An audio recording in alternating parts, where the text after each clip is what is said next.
A new bill is described as trying to give terminally ill patients death with dignity. At the State House today, a group of lawmakers introduced legislation to allow physician-assisted suicide. Your Columbus Bureau reporter Morgan Trout breaks down what the bill would do and the praise and the concern it's been receiving.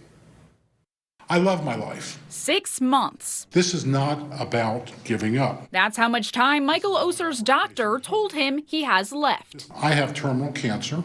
He says he isn't worried about when he dies, but how. I don't want the pain and suffering, but not necessarily for me. He doesn't want his family to go through the pain that Jim O'Neill did when he and his daughter Rochelle lost their wife and mother Addie to cancer. She wished for a way to end her suffering on her terms, sparing herself the pain and her family the trauma of watching her slowly fade away. She did not have that option. They're supporting a newly introduced bill that would allow for medical aid in dying or physician-assisted suicide. It is a decision shared between them, their faith, their loved ones, and their medical providers. Beechwood Democrat Eric Sonnenberg's bill authorizes terminally ill patients who live in Ohio and are at least 18, given a prognosis of 6 months to live by 2 separate doctors, and have mental health evaluations and are competent to make decisions, to take medication to end their life. No individual, provider, or facility is required to participate. Social worker Jessica Rogers is fighting against the bill, saying it's coercive to vulnerable groups as the medication needed in assisted suicides is cheaper than full hospice care. We want them to have the full range of appropriate end-of-life care.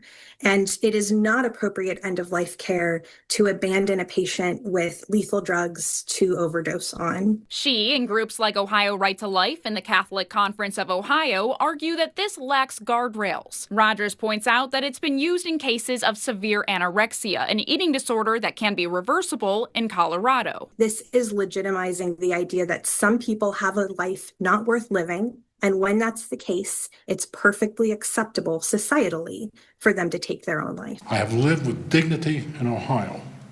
When my time comes, I should be able to die here with dignity. This bill may be a hard sell in the Republican-controlled legislature, but the advocates in favor say it's worth a conversation. At the Ohio State House, I'm Columbus Bureau reporter Morgan Trout.